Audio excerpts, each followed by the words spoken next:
Hi guys, welcome back to another episode of Sin and Tonic. Today's story is that of Catherine Wells-Burr. You know moi, I do like a case that is something like out of a movie, and today's case does not disappoint. Let's go. Sin and Tonic! As we go through the story today, every time you see said vessel, this one, take a look at the colour of the gin, because it's meant to be colour changing gin. It's quite subtle, but so far I've noticed like now it looks blue, right? Does that look blue to you? But earlier on when I was setting up, it looked pink, and it wasn't anywhere near my jumper. So it wasn't the jumper, but it did look pink. So let's see what it does. Today's story takes us to Somerset, England. That might have been Dorset.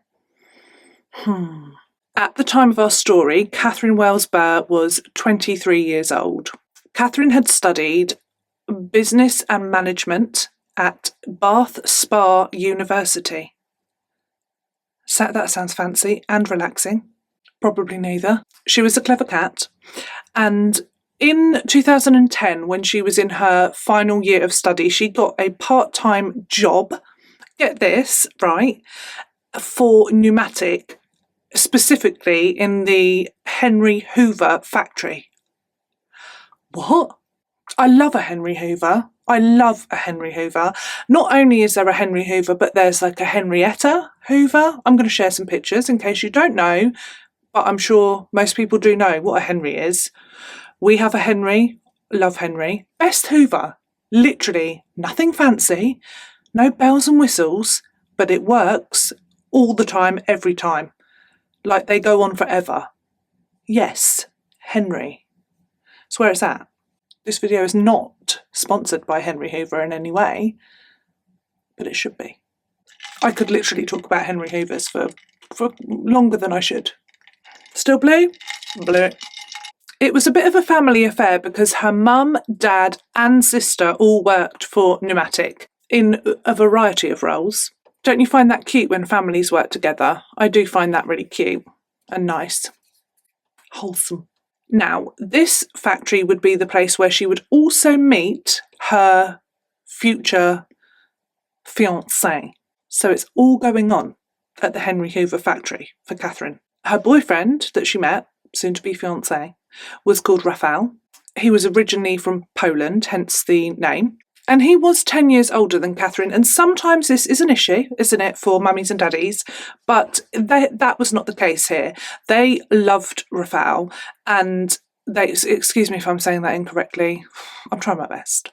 But yeah, they loved him. They took him under their wing. They treated him like a son. So it was all pretty sweet. Catherine graduated uni with a first.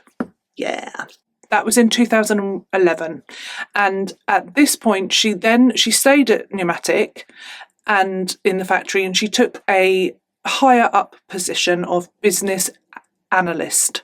For the sake of pure honesty, I have mentioned twice about them being fiancé. I'm not sure if that's the case or if I've just made that up. We'll see. As I read through my notes, we'll find out. But I might have lied, just so you know. At this time, it's all going on, very exciting. You know, sometimes in life that happens, things just like spiral into chaos, or in a good or a bad way. So at this time, she's graduated, she's taken a new position at work, better pay, all of this.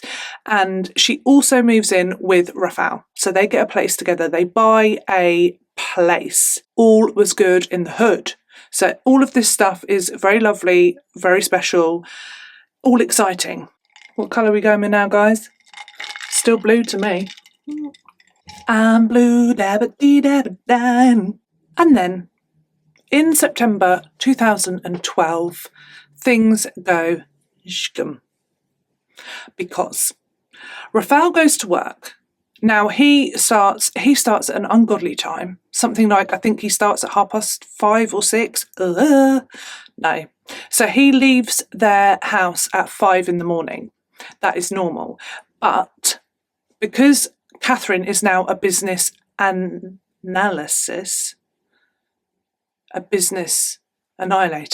I want to say, a business analyst. She's that.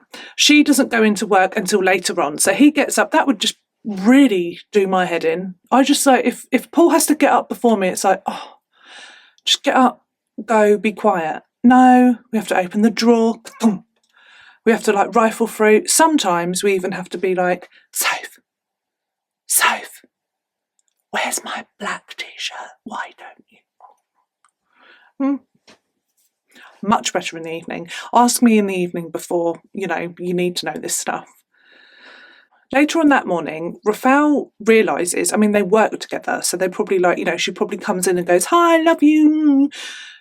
She doesn't turn up. She doesn't come into work. So then he texts her, he calls her, nothing. She doesn't reply. So he goes and talks to his boss. Now, for me, that would be, panic would really set in. Rafael was a bit more chill, and he was sort of like, maybe she's sick and she's just in bed. She's not answering the phone. Okay, like she's an adult. He didn't worry too much at that point.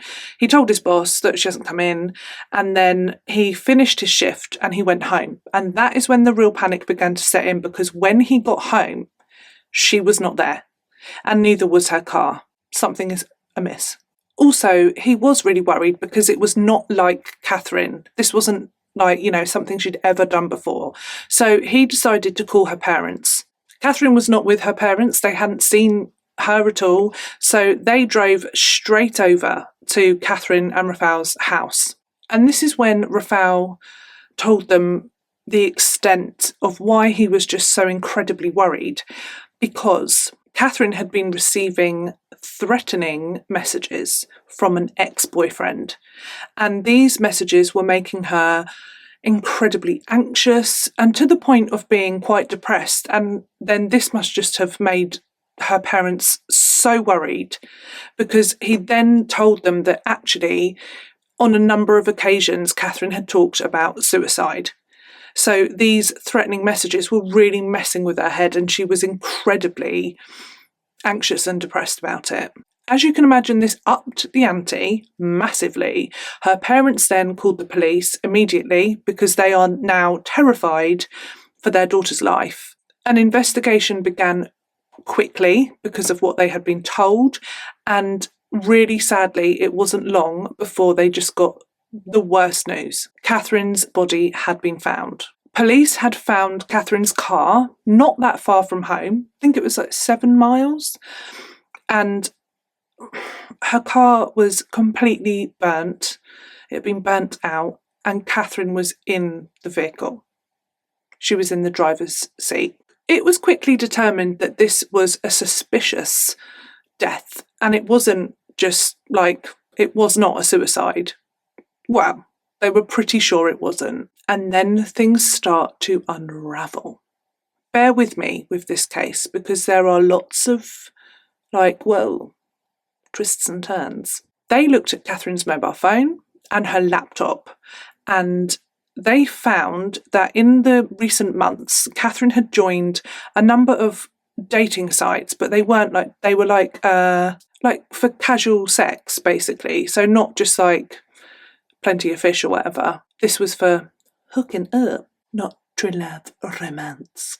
Clearly, all was not happy in the Rafael-Catherine household.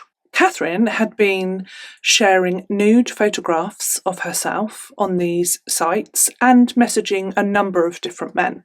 Her family were in a massive state of shock, and they took Rafael back to their house, the parents. They were also all interviewed by police, as is usual. Also, Catherine's parents were really, really they didn't want Rafael to be alone at this time. Understandable. This is the love of his life has just died, and in a very, really kind of confusing and what the hell's gone on sort of way. So, but this is where it gets spicy, okay? Because within 24 hours of Catherine's death, her parents were calling the police. They were calling the police with huge concerns about Rafael. We're talking red flag central. This must have been difficult to do because this was a guy that they had taken under their wing. This was a man that they had treated like a son. This is a man that they trusted quite wholeheartedly. So for them to call the police and have concerns about him, yeah, they weren't taking this lightly. Upon hearing the news of Catherine's death, and in the 24 hours afterwards, Raphael had not shed one single tear. Now, that on its own is, people grieve differently and, shock, trauma, but that is unusual. Also, when they looked back, before they knew that Catherine had died, Raphael had said a few things. They hadn't remembered them immediately at the time, but he had said a few things implying that Catherine was dead. And, it was enough to pique their spidey senses. And when they thought about this afterwards, they were like, that was really odd. He was just talking about her as if she had died, and they didn't know that yet. And then, also, the plot thickens, because Catherine had told her parents that very recently they had taken out life insurance policies. They had made each other the sole beneficiaries of those policies, and they were quite hefty life insurance policies. So her payout would have been like £123,000. So it was bizarre. They were young and they didn't have any children yet, and it was a hefty insurance policy. So that was just, again, that got their spidey senses going. On the back of this, the police decided to dive a little deeper into the life of Raphael Novak. And this dude had some secrets. Don't know about colour changing, Jim, but it's making me... Turns out, fingers out, back in Poland, Roland is Raphael, not Roland safe, but would be better if it was Roland, wouldn't it? Anyhow, back in Poland, Raphael, had left a wife, children, and a large amount of debt. Worse still, he had a criminal record for driving under the influence and domestic violence. Turns out Raphael had been incredibly abusive towards his ex-wife. It gets worse. The police also found that Raphael had another woman in the UK. So while he is starting up his new life, buying a house and moving in with Catherine, and all is beautiful, he also has another woman, another girlfriend, another life going on. When he moved to the UK, he met a woman called Anna Lagwinowicz. Might be wrong. She was also from Poland and had moved here. They moved in together, and they were together when Raphael met Catherine. So he liked to have his cake and eat it. He continued to have a relationship with both women until things got a little more serious with Catherine, i.e. like, shall we move in together? Oh yeah, okay, bye-bye, Anna. But their separation would not last for very long, and it wasn't long before he just got back together with Anna as well. So naughty. His phone records showed a lot of communication between himself and Anna, and they would meet a few times a week. So it was a full-on affair. And Anna wasn't happy being his mistress. She wanted him to leave Catherine, but he never did. What about these casual dating sites, I hear you cry? Maybe Catherine knew about the pair and she was like, no, I'm going to, get myself out there too. No, that is not the case. It was quickly found that the photos, the nude photographs of Catherine were fake. So they were a naked body, they weren't her body, and they had her face superimposed onto the photograph. Sketchy. And when the police looked at Catherine's phone and her text messages and the way that she would speak in text and email and things like that, they quickly discovered that the person sending the messages from Catherine on these casual dating sites was not Catherine. So somebody else was pretending to be Catherine. They'd set up these sites and they were posting fake nude pictures of her as well. Like, what the hell? The last message that Catherine sent on one of these sites, was at 5 a.m. on the morning that she went missing, right? So that's bizarre. And it said that she was on her way. She was on her way to meet this person. Well, that just, was not true. And it wasn't Catherine. What's going on? At this time, Catherine's autopsy results came through and it showed that Catherine had been suffocated. So this was now a murder inquiry. She had been suffocated, she had been placed in the car, and then the car had been set on fire. Forensics discovered that the car had been set on fire at about 6 a.m. and that the accelerant used was petrol. Now, this all gave Raphael an alibi, you see, because in his interview, Raphael had told police what had happened that morning. Now, he said that he'd got up for work as usual and he had woken Catherine, given her a kiss. Excuse you, rude. She hasn't got to be at work till 9. Waking her up. Love you. Anyway, so he said, give her a kiss, said, love you, good night, at 5 a.m. And then he went to work and he did clock into work at 5:30 in the morning, and then he was seen from 5:30 until he finished his shift. He didn't leave. So he could not have set the fire at 6 a.m. However, there's so many twists and turns. However, her autopsy showed that Catherine had undigested food in her stomach at the time of her death, and it placed her death between 2 and 3 a.m. Between 2 and 3 a.m. So, all right, Raphael, you woke up in the morning and you woke your dead wife?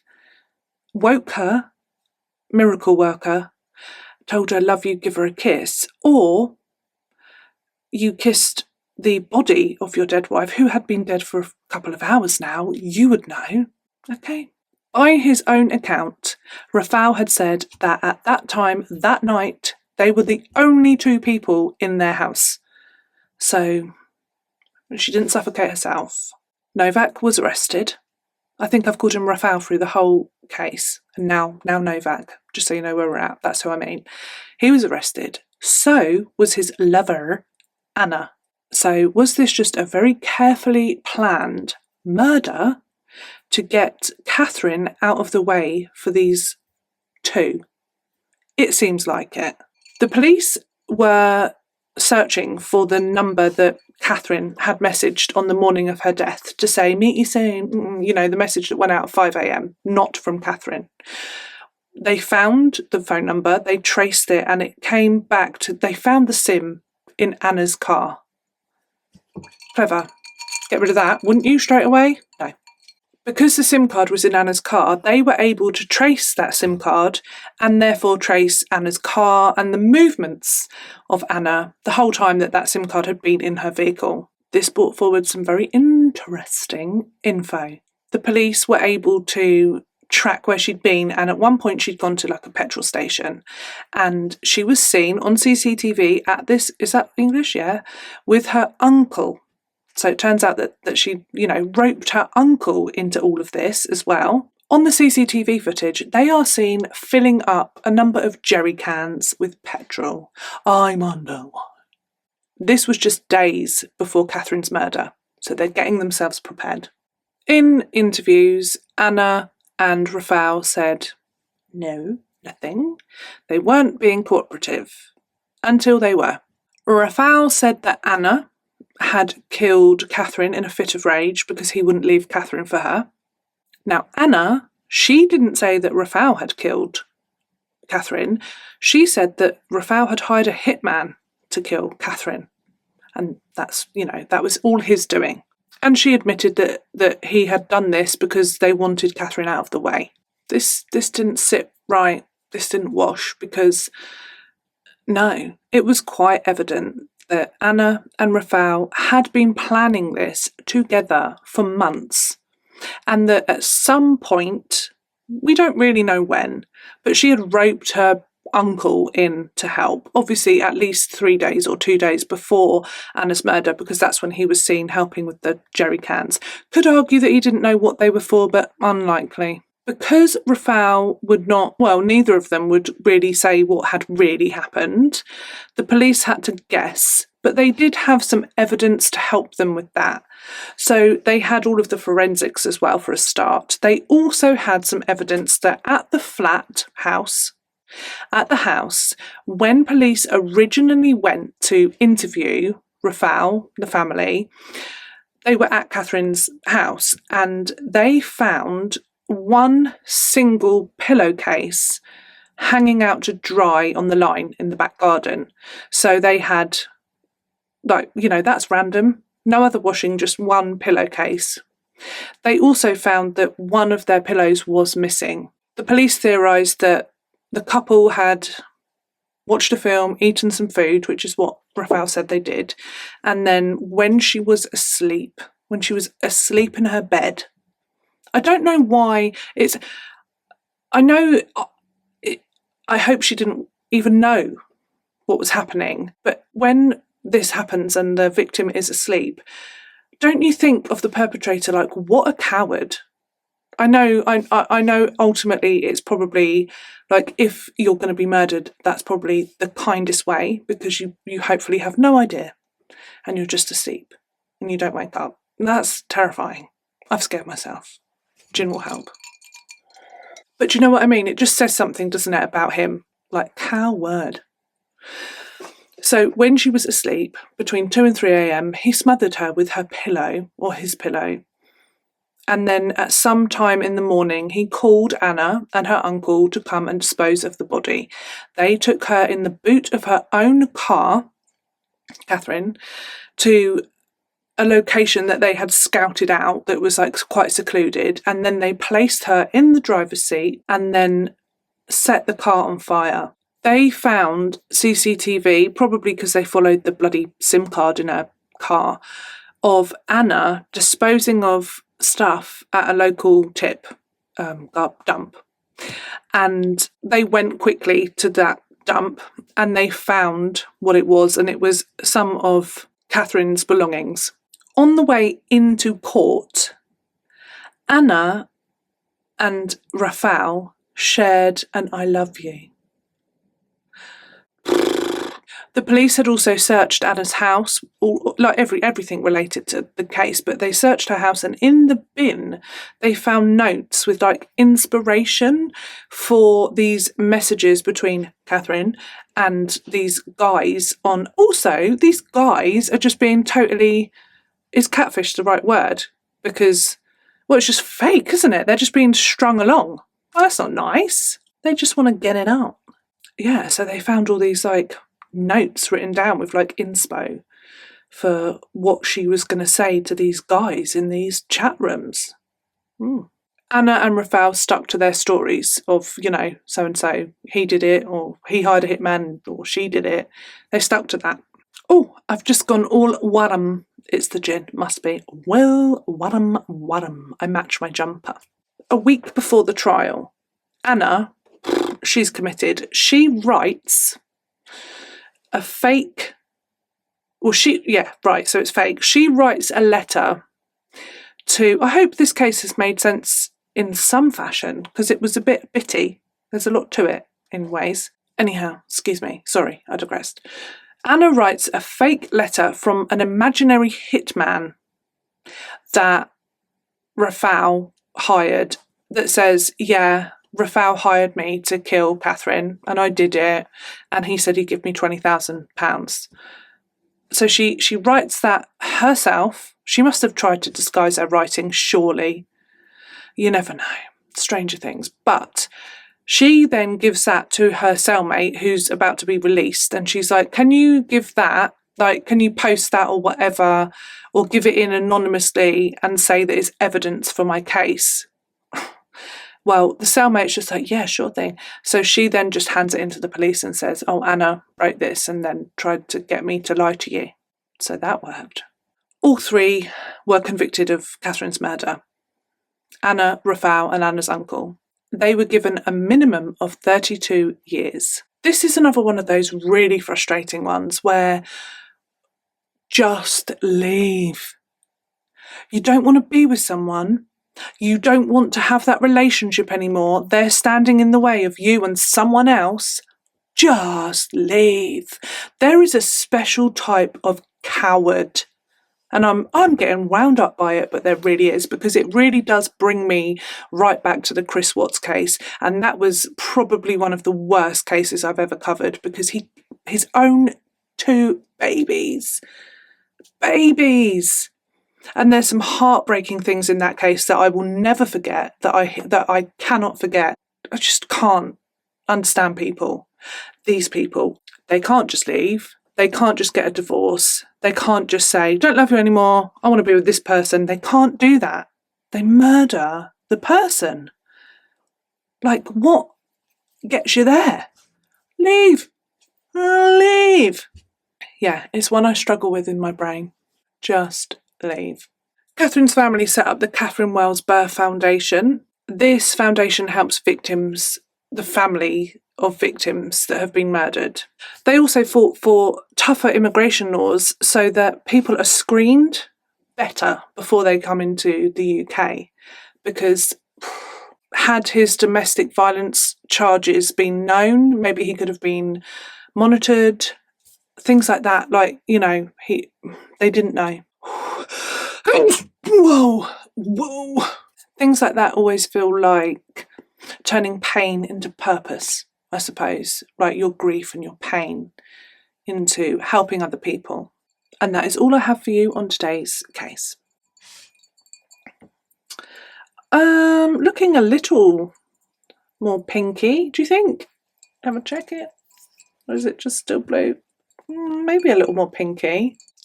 It is actually tasty as well. There's me going on about, what colour is it? But it's nice. It's a nice flavour. It's quite gentle. But that's good. You know, sometimes the harsh ones are a bit much. It's nice being back up the shed, I must say. It's so cosy and it's very compact in here. You are really not very far away from me, and behind you is a wall. So I'm like hemmed in, but I like that. It's like nesty. And it's the perfect time of year because it's not hot in here. I am only peachy because of the gin. And it's not too cold. I've just got jumper on, slippers on, but I haven't had to turn the coals on because I'm in the sauna. It always feels like it's poncy. Like, who do I think I am in the sauna? But, you know, if you could see, it's like a teeny tiny little 2-man, they say 2-man, no. You only go in this on your own. 1-man sauna, and it's in the freaking shed. Tool shed, literally. And it's all messy, because we are not tidy people. I'll be real. Teeny tiny. Imagine my lips were like that. Oh my God, it feels really weird. I have got quite a small top lip, but you know, Madge. I hope you've all had a really nice week, and that you've got some nice things planned on the weekend. I'm looking forward to... What am I looking forward to? I am looking forward to not doing a lot. Stop it. Anyway, I'm really looking forward to chatting to you this weekend. I do every weekend, but I'm really in the mood for some comments and some chit chat. One of my kids says, I can't do it. Comments. Says it funny, it's cute. Comments. I love a comment. It's like a rap. Comment. Oh dear, what's with this gin, eh? Ooh. Okay, I'm going to go before I embarrass myself. Love you. Be good. Have a lovely weekend. Can't wait to chat to you. I think I need to go and take a sleeping tablet, maybe, perhaps. Calms. Chill out a bit. Maybe I should just embrace it. I'm obviously feeling spicy. Love you more than you know. See you next week. Bye.